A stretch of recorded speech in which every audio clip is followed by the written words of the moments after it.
Sonra tek başına yemek yediğiniz, sonra bulaşığın kısa sürmesine üzüldüğünüz.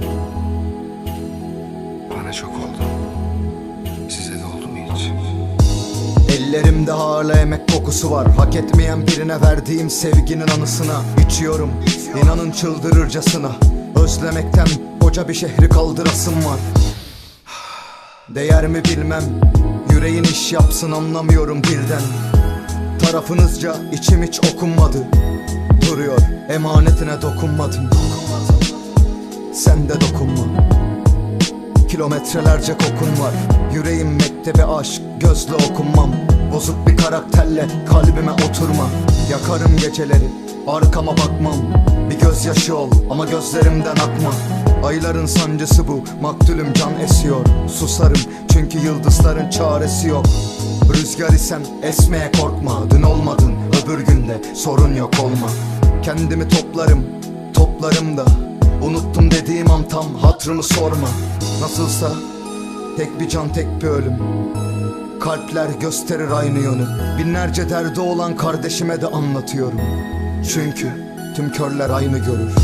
Sahi sen de kör müsün? Kalbime törpüsün. Yıkılır bir sevdanın aşk dolu köprüsü. Ben öldüm, sen de aşk için ölür müsün? Hayır, ölmeye korkarsın. Bir daha seversin de bu sefer ağlarsın. Yitirdiğin tüm değerler karşılıksız. Hiçbir şey sorma bana, gün gelir anlarsın. Ananızı sikeyim lan sizin. Ananızı sikeyim. Hep bir beni bulurlar. Ne kadar vefasız kadın varsa hepsini beni bulurlar. Ne kadar güvendiğim arkadaşım varsa hepsini beni yanıma bırakırlar. Hepsini beni satarlar. Her tuttuğumdan beri elinde mi kalacak lan bu hayatta? Hep mi böyle olacaklar? Allah belanızı versin lan sizin. Yazık lan. Günah değil mi lan bana? He? Günah değil mi lan bana? Şu bana yaptığınıza bakın lan. Ben kendimden böyleyimizin bekliyoruz benim lan. Bir de kafayı koymuşsun çekiyorsunuz. Ananızı sikeyim. Çekin. Çekin. Yorgun, bitkin ve gözüm dinsene mi? Bu evden çıkmamamın sensin gülüm bir sebebi. Eminim gelirdi yokluğunu bir senedir. Odam karanlık ve sanki bir günüm hep bir senedir. Ölüm derdi dersin, gidişler biname. Elimde sen kokan bir mendil kullanayım mı ne dersin? Yokluğun bir çare, hala yaşadığını ölüm sanıyorsan bana da bak bir hayret edersin. Sensizlik buğulu bir cam, öldürmeyi kes çünkü bu da bir can sonuçta. Yüreğim el sallıyor bahşettiğin koğuştan. Garip bir öksürük, kan var avuçta. Garip bir veda, boğazım düğüm. Garip bir ayrılık bu, içimde büyür. Bastığım her notada, önümde yüzün.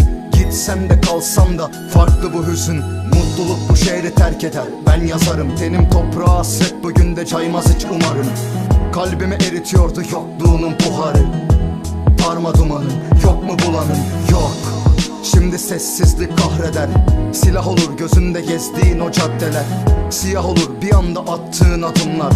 O anda gözyaşların yüzünle dans eder. Hayret, unuttum ne içer ne yerdin. Önceleri biraz kavga biraz hüzün geçerdi. En azından pes etmez ölüm olsa denerdin. Denerdin çünkü buna değerdim. Bu duvar, bu yaşam kasvette ne salgın. Bu kez de kendimi hep hasretlere sardım. Unutmak için doğam kaybetmek haklı. Bu son veda, kalbim hastanede saklı.